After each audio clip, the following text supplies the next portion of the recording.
Hi guys, we're from the team The Sunshine Company, and today we're going to make an alcohol ink DIY clock. So before beginning, let's identify what all is there inside the kit. We have 2 cups to fill in the blending solution. We have 4 bottles. In one there is written blending solution, 2 are the ink colors, and we have 1 metallic color.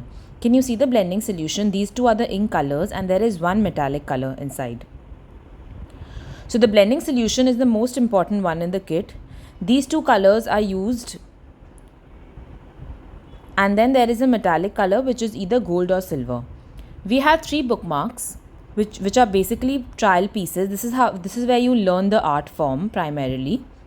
There is one instruction sheet, but if you follow the video, you do not need to read the instruction sheet as such. There is gloves, there is an apron, so make sure you wear gloves throughout while making. There is a clock base, there are 2 straws, 1 dropper. For the blending solution, you basically use the droppers with the blending solution and the straws you use to blow the inks. There is a clock, this is the clock base that we have. So we'll work on this side. There is a plastic sheet, always make sure to lay the plastic sheet before you start. There is a dendrite and there is a clock machine. So the dendrite is used to stick the numbers in the clock once the clock is made. There is a hook, there is a machine, and there are 3 hands of the clock. The purpose of the dendrite is to stick the numbers, the Roman numbers, once it's over, once the artwork is over. But always make sure to use gloves while you work, even while sticking with the dendrite. So we have our blending solution inside the cup. There's a dropper inside. Always make sure to use the blending solution with the dropper. Nothing else needs to be used for that. So there's a blending solution I've put inside the cup. There are 3 colors which I've put. 2 are the normal colors and 1 is the metallic color. The metallic color might not have a hole, so you can just pin the hole with a safety pin. Always make sure to shake the metallics every time you use it, because the metallic colors tend to settle below. So first we'll put a drop of each color, which is, I have 2 colors in the kit, which is pink and indigo. So I'm using 1 drop of each color. Then I'll put few drops of blending solution on it. Just 2 to 3 drops of blending solution.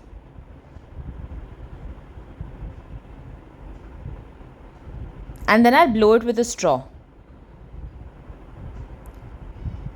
Always make sure not to blow it very hard so that the colors don't move outside the paper.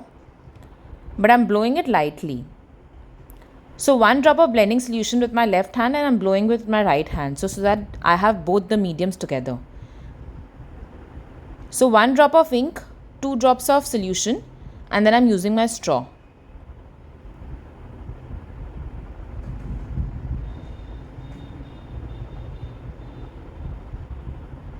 So this is basically trying out how to use the blending solution and the colors. This is the first step that you learn this on this bookmark.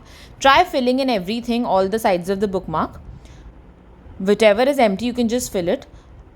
So the colors tend to dry in 10 seconds. It's the blending solution which again wets the color, and then you can blow it with your straw. So here I'm just trying to fill in the spaces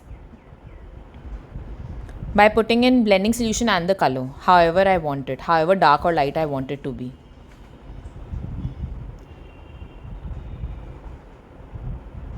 Next, I'm moving to use my metallic colors. Always make sure to shake the metallic colors before you use. So I'm putting 1 drop of color, 1 drop of metallic color, and then some blending solution and blowing it. Can you see the effect of the metallic color? That's how there is a golden line sort of a thing which is formed, because I'm using golden metallic color. Now I'm using indigo, 2 drops of metallic color on it. Again, you can shake it before using, and then 1 drop of blending solution and trying to blow it. So metallic color adds a very fine line, but always make sure to use it with the color. Can you see the narrow lines which are formed? That's how it's done generally. The golden effect comes. That looks really nice. So make sure you always add the metallic color now that you've learned it in the second step. These fine lines of gold is using the metallics. So the colors that I'm using is from the brand Beyond Inks. You can order it online or on Amazon as well. This is how it looks. The third one you can do as and how the coaster you want. Now we've moved to the clock. The clock is a base which has a sticker behind. Make sure not to remove that sticker if you have the sticker, because we do not want to spoil the behind of the clock. So here I'm putting lots of alcohol in colors. Can you see how I'm putting? My purpose is to fill the clock in fully. I'm shaking the metallics, putting metallics on top. At least 7-8 drops of color I've put per side, and then 4-5 drops of metallic color on top of it. Now I'm putting the blending solution, and I'll just blow it lightly with the straw. Make sure not to blow it so hard that the colors go out, because I don't want this liquidy color to go out of the clock. It should remain inside the clock. So I'm blowing it lightly, but again making sure that the colors spread properly.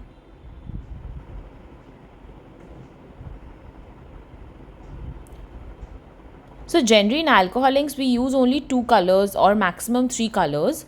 Here we are using 2 colors along with 1 metallic color. Try using less colors and also belonging to same family in a way that it complements each other. So I'm just spreading the colors, and I've left the middle parts empty because I'm going to put my indigo color over there. Don't blow it very hard. Just make sure that it doesn't go out of the clock, because that way you're just wasting your colors and the effect goes away. Now I'm adding a lot of indigo in between. So by now you must have understood that there is no fixed rule to add the colors, but just add the colors and then add the metallics on top of it, and then the blending solution. Those are the 3 steps that you need to remember always. So metallics might create a problem sometimes. Always make sure to pin it. Keep a safety pin beside you. Now I'm adding the blending solution, and now I'm again blowing it. So pink and indigo might make purple in between. That is also something that looks really nice. So now I'm trying to fill in all the spaces which are there with different shades of the same color. Again, don't blow very hard. Make sure it doesn't go out of the clock.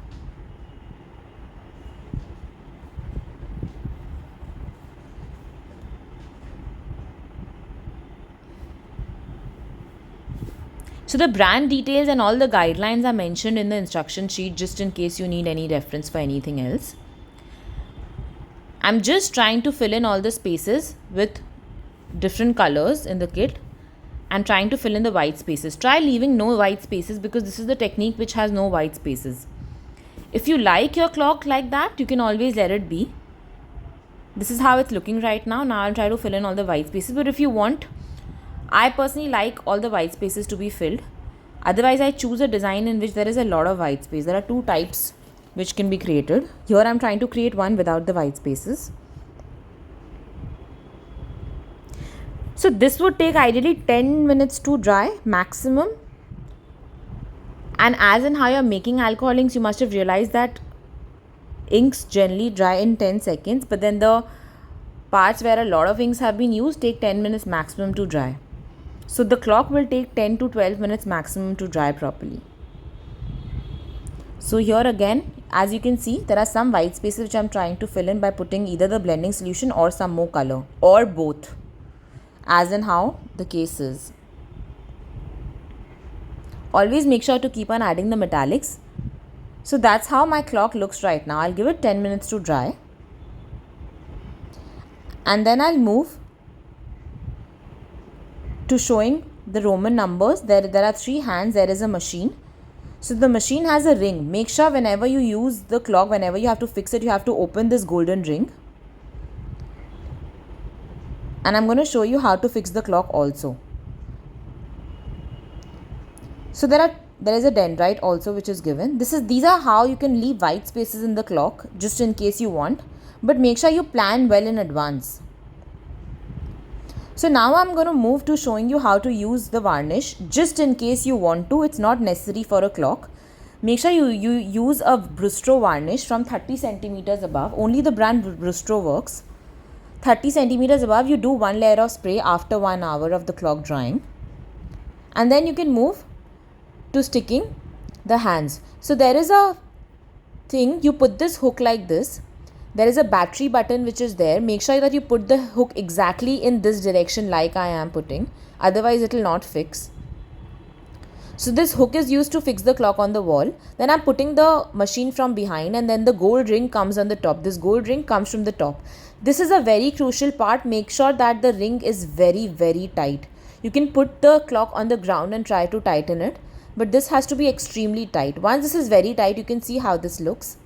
Then I'm going to put the hand with the biggest hole. Then I'm going to put the hand with another hole. This is the minute hand, and then this is the seconds hand. This just comes as a clip on the top. So here the clock is ready. Next I'll move to putting, can you see the clock from behind? This is how the hook can come on the wall. So make sure this is right above the battery. Next I'm moving to putting my Roman numbers. I'm just trying to arrange. It can be as and how you like. The 12, 3, 6 and 9 can be as and how you arrange. But make sure you put the dendrite and then you put it. So what I would suggest is first do the placement of all the numbers and these golden hands which are there, which represents 1, 2, 4, 5, all of those. First fix it, see how it's looking, and then put the hands. I hope you enjoyed. Thank you.